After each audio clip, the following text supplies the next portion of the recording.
Baik anak-anak, kita akan mempersiapkan hati kita untuk mendengarkan firman Tuhan. Pak Alfred mengajak kalian untuk berdoa. Mari kita tenangkan hati, kita meminta pertolongan Tuhan untuk mendengarkan firman Tuhan pada pagi hari ini. Mari kita berdoa. Tuhan, kami bersyukur karena pada pagi hari ini kami diberikan kesempatan sekali lagi untuk mendengar firman-Mu. Tolong kami ya Tuhan, supaya kami menyambut firman Tuhan dengan penuh pengertian dan juga dengan sukacita. Berikan kami kekuatan oleh Roh-Mu yang kudus, supaya pada waktu kami mendengarnya, kami mengerti. Dan juga kami diberi kekuatan untuk melakukan firman-Mu. Kami menyerahkan pemberitaan firman pada pagi hari ini ke dalam tangan dan kuasa-Mu. Di dalam nama Tuhan Yesus Kristus kami berdoa. Amin. Pak Alfred akan membaca satu ayat firman Tuhan untuk kita semua. Dan kalian boleh mengambil Alkitab kalian masing-masing dan membukanya dari Roma pasal 5. Kitab Roma pasal yang kelima ayat 12. Roma 5 ayat 12. Kalian boleh membacanya bersama-sama dengan Pak Alfred ya. Ya, Pak Alfred akan baca ayat yang ke-12. Sebab itu sama seperti dosa telah masuk ke dalam dunia oleh satu orang, dan oleh dosa itu juga maut. Demikianlah maut itu telah menjalar kepada semua orang, karena semua orang telah berbuat dosa. Hari ini kita akan belajar firman Tuhan di bawah tema Yesus Kristus adalah Adam yang baru. Yesus Kristus Adam yang baru? Maksudnya apa ya? Kalau ada Adam yang baru, berarti ada Adam yang lama dong ya? Ya, lebih tepatnya Adam yang pertama. Jadi ada Adam yang pertama dan ada Adam yang kedua. Jadi Yesus Kristus disebut Adam yang kedua atau Adam yang baru. Pertama-tama Pak Alfred mau mengajak kita untuk mengingat kembali bagaimana Tuhan Allah mula-mula menciptakan Adam yang pertama.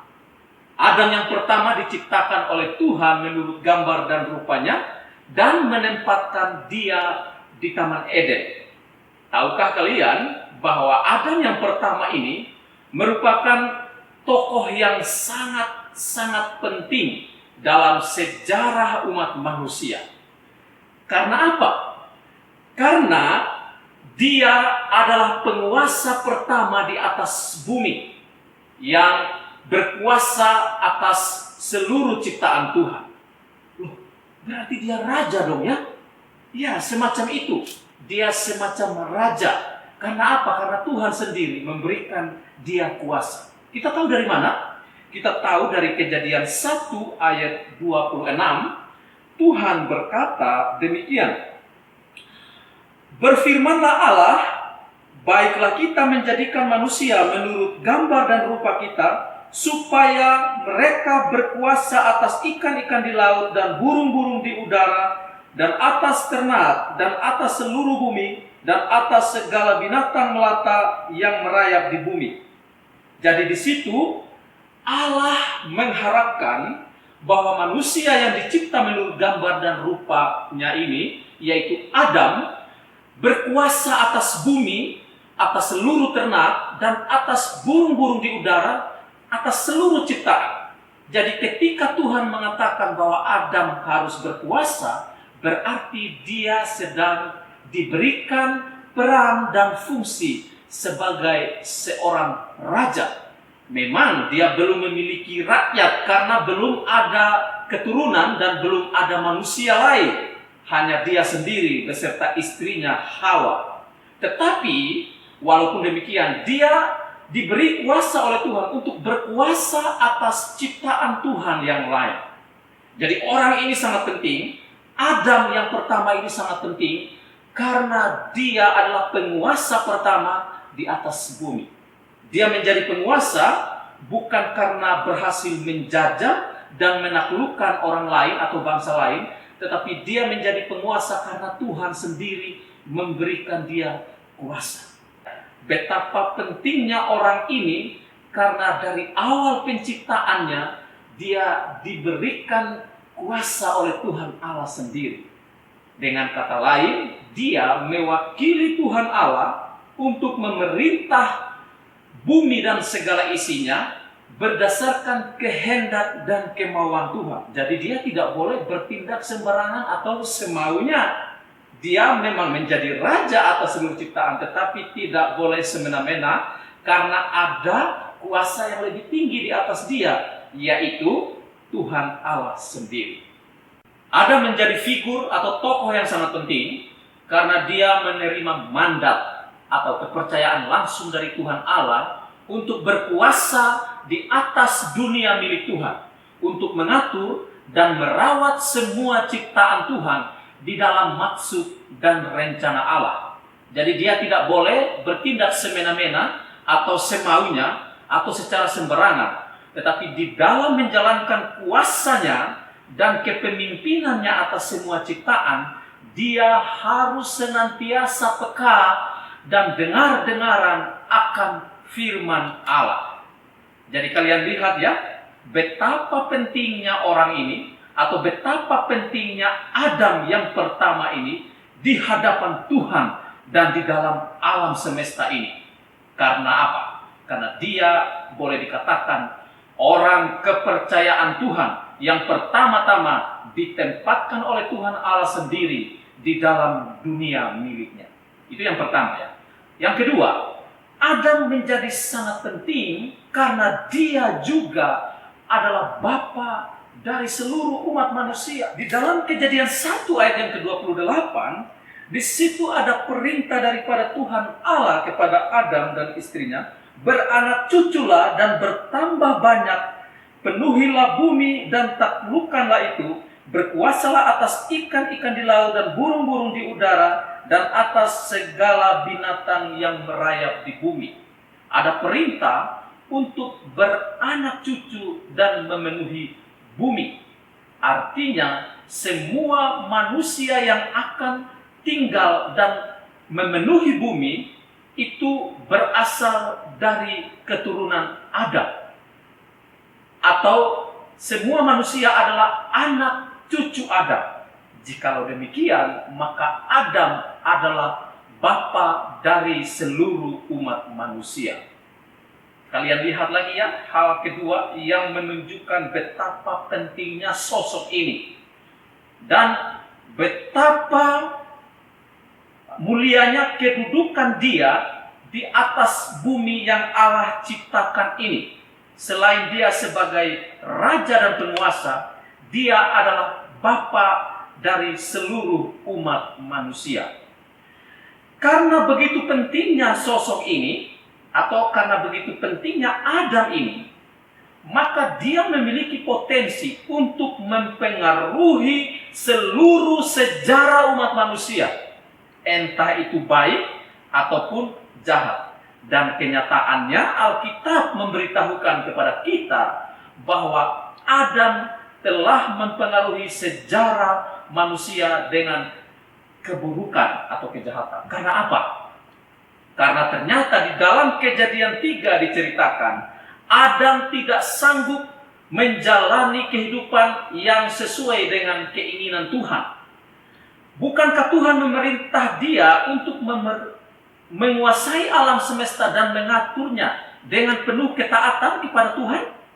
Ternyata di balik kepercayaan yang mulia ini ada ambisi yang tidak suci yang muncul dari hati Adam. Berawal dari godaan iblis atau ular yang menggoda Hawa untuk memakan buah yang dilarang oleh Tuhan. Ketika ular itu menggoda Hawa, dia memberikan satu kata-kata yang menarik hati. Yaitu ular itu berkata, jikalau kamu makan buah yang dilarang oleh Tuhan itu, maka kamu akan menjadi sama seperti Tuhan. ketika mendengar tipuan ini, maka mereka pun akhirnya tergoda karena mereka memiliki keinginan untuk sama dengan Allah. Ada ketidakpuasan, ada ketidakrelaan untuk menjadi penguasa di bumi ini. Tetapi mereka ingin menyamai Tuhan dengan menguasai seluruh alam semesta dan menentukan apa yang baik bagi diri mereka sendiri. Dan inilah awal dari tragedi atau awal dari kesedihan dan kecelakaan umat manusia. Karena dengan ketidaktaatan mereka, mereka akhirnya jatuh ke dalam dosa. Anak-anak sekalian, perhatikan ya, bahwa Adam diuji oleh Tuhan untuk hidup di dalam ketaatan dengan cara yang sangat-sangat sederhana. Kenapa Pak Alfred katakan bahwa itu sederhana? Itu kita lihat dari perintah Tuhan. Tuhan berkata kepada mereka, Adam, kalian boleh makan semua buah pohon di dalam taman ini dengan bebas. Semua buah pohon dalam taman ini dengan bebas. Tapi ada satu saja yang kalian tidak boleh makan, yaitu pohon yang di tengah taman itu, yaitu pohon pengetahuan tentang yang baik dan yang jahat. Kalian lihat ya, betapa bebasnya Adam dan Hawa untuk menikmati semua buah pohon di dalam taman Eden, kecuali satu. Sederhana bukan? Bukan sebaliknya. Tuhan tidak berkata bahwa semua buah pohon dalam taman ini tidak boleh kalian makan. Hanya satu yang boleh kalian makan. Bukan begitu. Tetapi semua buah pohon di dalam taman ini boleh kalian makan. Berarti mudah atau susah? Harusnya mudah ya. Hanya satu kok yang tidak boleh dimakan. Tetapi karena mereka mencurigai Tuhan dan percaya kepada iblis bahwa Tuhan sedang membohongi mereka, padahal tidak demikian. Itu hanyalah tipu muslihat iblis. Dan akibat dari melanggar perintah yang kelihatan sederhana ini, mereka menjadi orang yang tidak taat dan seluruh hidup mereka berubah. Bukan hanya hidup mereka yang berubah, tetapi perjalanan sejarah anak cucu mereka pun berubah sampai kepada kita hari ini. Mengapa hidup kita penuh dengan kesulitan? Mengapa hidup kita penuh dengan duka cita dan kesusahan-kesusahan? Karena kita sudah berdosa. Alkitab mengatakan di ayat firman Tuhan yang kita baca tadi, sebab itu sama seperti dosa telah masuk ke dalam dunia oleh satu orang, dan oleh dosa itu juga maut, demikianlah maut itu telah menjalar kepada semua orang, karena semua orang telah berbuat dosa. Berawal dari satu pelanggaran, menyebabkan seluruh keturunan Adam menjadi berdosa.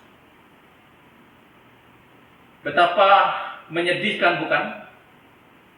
Seorang tokoh yang sangat penting, yang kepadanya nasib seluruh umat manusia itu bergantung, sekarang dia menyalahgunakan perannya dan dia membuat semua manusia mau tidak mau menjadi orang yang berdosa.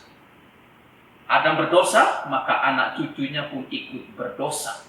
Ini merupakan hal yang otomatis karena kita semua berasal dari keturunan Adam.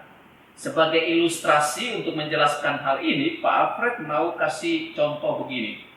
Misalkan pohon mangga tidak mungkin kan menghasilkan buah kelapa, atau sebaliknya pohon rambutan tidak mungkin menghasilkan buah pisang kan? Ya pohon mangga ya pasti berbuah mangga, pohon rambutan ya pasti berbuah rambutan. Demikian dengan manusia.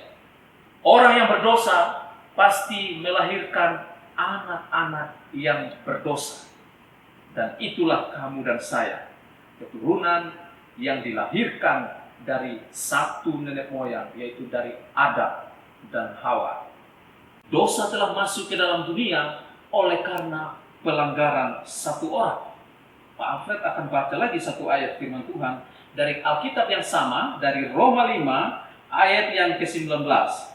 Jadi sama seperti oleh ketidaktaatan satu orang, semua orang telah menjadi orang berdosa, demikian pula oleh ketaatan satu orang, semua orang menjadi orang benar. Satu orang telah mengubah segala sesuatu dari yang awalnya baik menjadi buruk oleh karena ketidaktaatan. Ketidaktaatan telah merusak hubungan manusia dengan Allah. Ketidaktaatan telah merusak hubungan Adam dan keturunannya dengan Tuhan Allah sebagai pencipta mereka.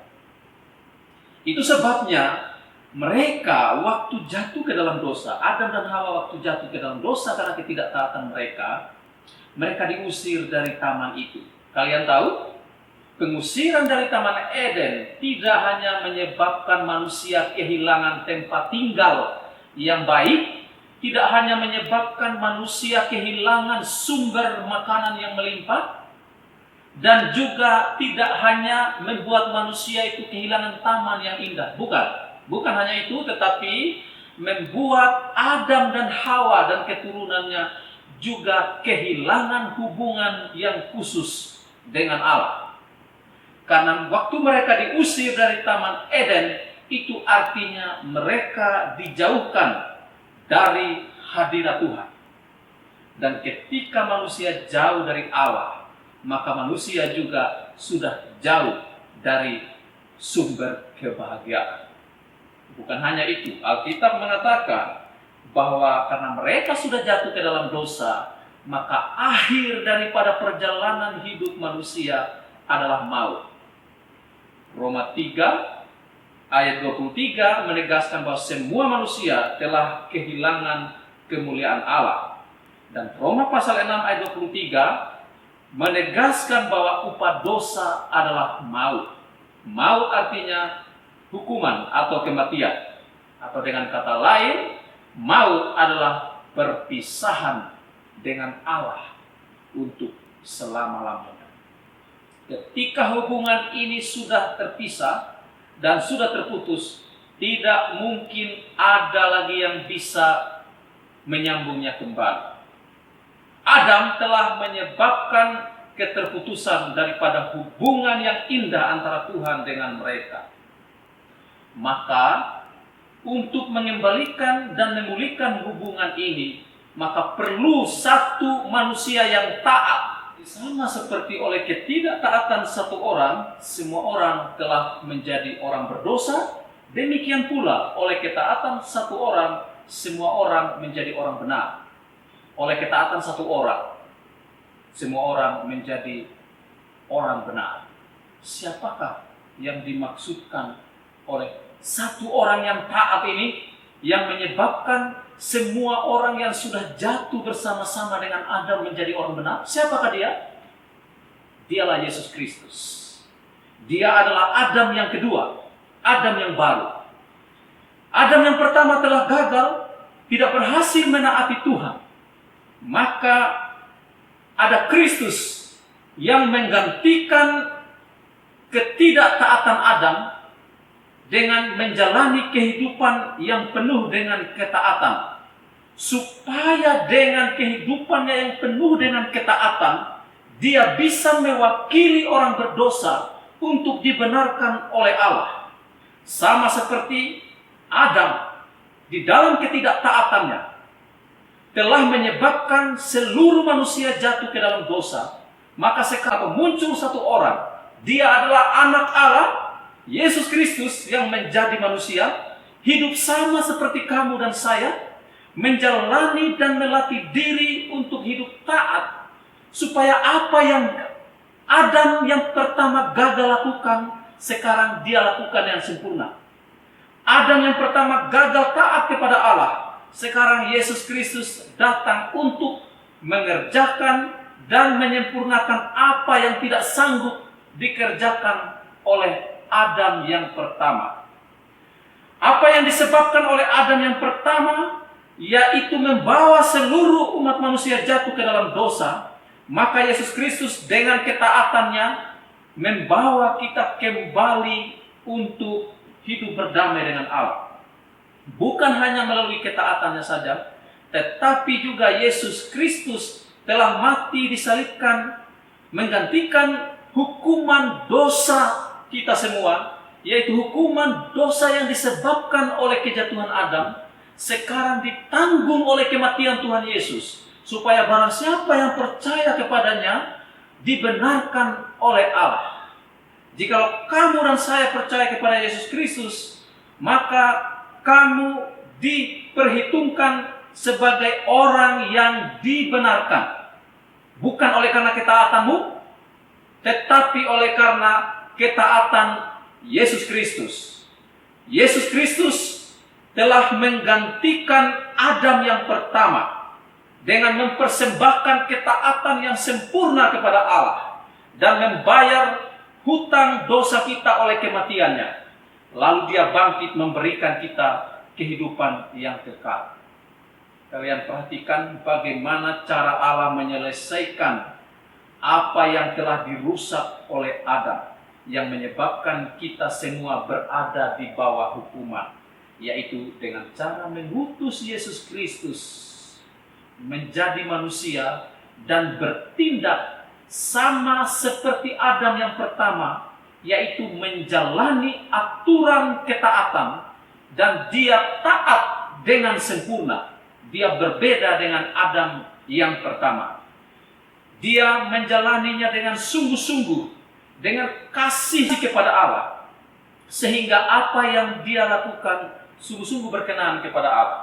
Dan ketika Allah menerima ketaatan dari Tuhan Yesus yang mewakili kita semua, maka semua orang yang berada di dalam dia dianggap sebagai orang yang benar. Jadi Yesus adalah Adam yang kedua yang menyebabkan kamu dan saya keluar dari dosa, keluar dari perbudakan dosa yang disebabkan oleh Adam yang pertama, masuk ke dalam perdamaian dengan Allah dan hidup bagi kemuliaan Allah. Ini hanya mungkin karena ada satu sosok yang berani taat dengan sempurna, yaitu Yesus Kristus, Tuhan kita. Allah tidak mau kamu dan saya tetap berada di dalam kehidupan Adam yang lama, yaitu Adam yang tidak taat, Adam yang sudah jatuh ke dalam dosa. Kita memerlukan Adam yang baru, yaitu Yesus Kristus. Karena apa? Adam yang lama telah gagal hidup di hadapan Allah. Maka kita butuh Adam yang baru, yaitu Yesus Kristus, yang menunjukkan ketaatan yang sempurna demi kamu dan saya, supaya oleh ketaatannya kamu tidak terus berada di bawah hukuman akibat ketidaktaatan Adam yang pertama. Karena itu, betapa pentingnya kita berada di dalam Adam yang baru, yaitu Yesus Kristus.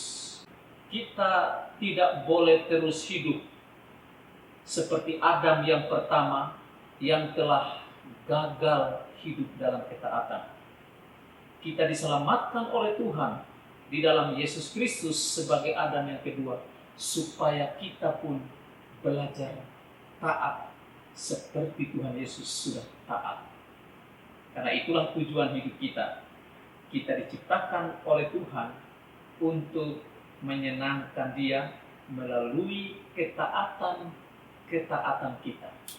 Dan ketaatan kita di dalam Kristus adalah ketaatan yang merupakan pengucapan syukur kita dan rasa terima kasih kita kepada Dia yang sudah menyelamatkan kita. Mari kita berdoa. Tuhan, terima kasih karena kami mendengar firman Tuhan. Kami diingatkan kembali bahwa Tuhan Yesus telah datang ke dalam dunia, hidup di dalam ketaatan yang sempurna, menggantikan kegagalan nenek moyang kami yang pertama, yaitu Adam yang sudah jatuh ke dalam dosa. Dan oleh ketaatan Tuhan Yesus, kami semua dibenarkan dan diselamatkan, dan kami dianggap menjadi orang-orang yang benar. Tolong anak-anak yang sudah mendengar firman Tuhan pada pagi hari ini, supaya mereka hidup di dalam ketaatan sebagai ucapan syukur dan persembahan hidup mereka yang berkenan padamu. Dengarlah doa kami, di dalam nama Tuhan Yesus Kristus kami berdoa. Amin.